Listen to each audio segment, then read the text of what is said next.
अलंकारों की कड़ी में आज हम बात करेंगे उत्प्रेक्षा अलंकार पर।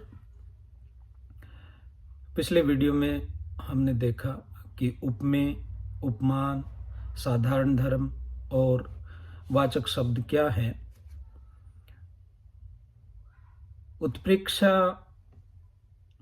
अलंकार की यदि हम परिभाषा करें तो इस प्रकार कर सकते हैं कि उपमेय में उपमान की संभावना करने पर उत्प्रेक्षा अलंकार होता है।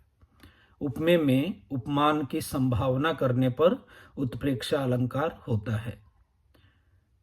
अगर उत्प्रेक्षा शब्द का हम अर्थ देखें तो कह सकते हैं उपमेय में उत्कट रूप में उपमान को देखना अथवा उसकी संभावना करना।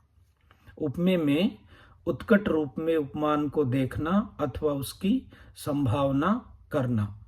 और ध्यान रखिएगा, संभावना में जो ज्ञान की श्रेणी है वो संदेह से तो आगे होती है और निश्चय से पीछे रहती है।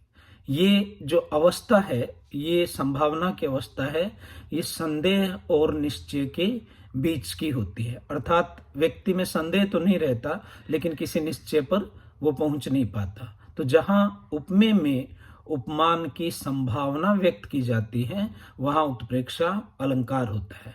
और उपमेय से हमारा तात्पर्य आप समझते हैं, उपमा प्लस ये के योग से बना है, अर्थात उपमा देने योग्य। जिस वस्तु का वर्णन किया जाता है उसे हम उपमेय कहेंगे और उपमेय को जिसके समकक्ष बतलाया जाता है उसे हम क्या कहेंगे? उपमान कहेंगे।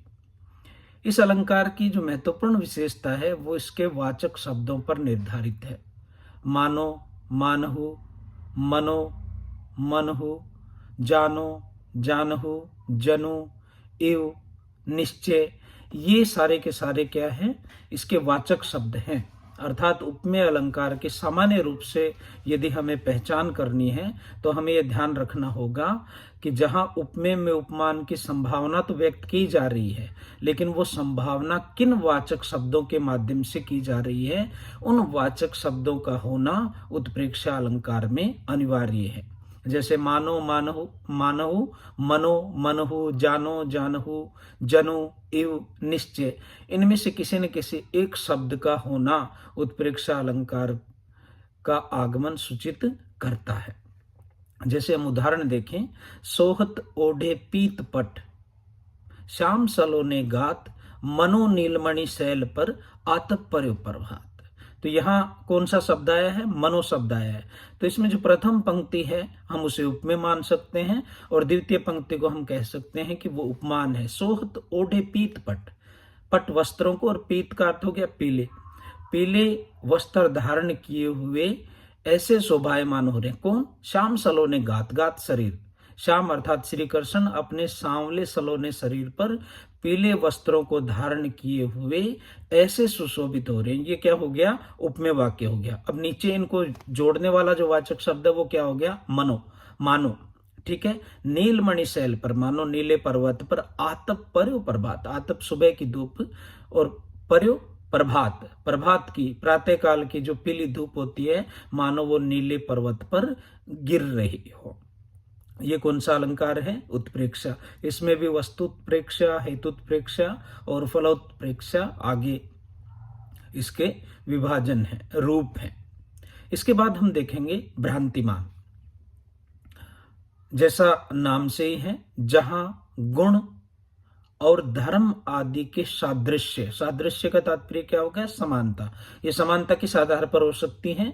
गुणों के आधार पर हो सकती है, धर्म आदि के आधार पर भी हो सकती है। जहां गुण और धर्म आदि के सादृश्य के कारण उपमेय को उपमान समझ लिया जाता है वहां कौन सा अलंकार होता है? भ्रांतिमान। उपमेय, जिस वस्तु का वर्णन किया जा रहा है उस उपमेय को क्या समझ लिया जाता है? उपमान समझ लिया जाता है, वहां कौन सा अलंकार होता है? भ्रांतिमान।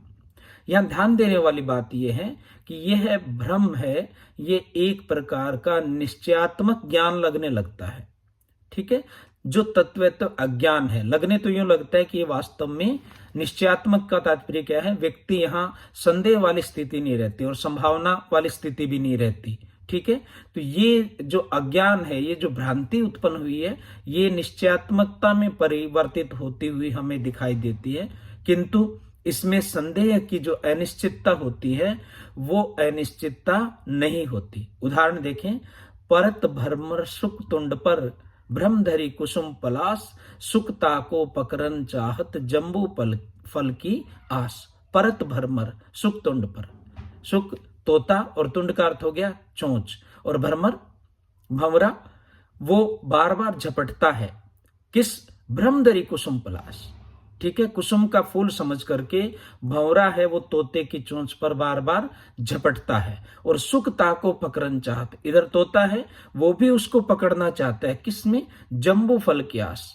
वो भ्रमर के गुण या धर्म आदि के सादृश्य के कारण वो भ्रमर को क्या मान लेता है, जम्बू फल मान लेता है, और भ्रमर भी भ्रांति में सुख तुंड को क्या मान लेता है, कुसुम पलास, और दोनों एक दूसरे पर झपट्टा मारते हैं।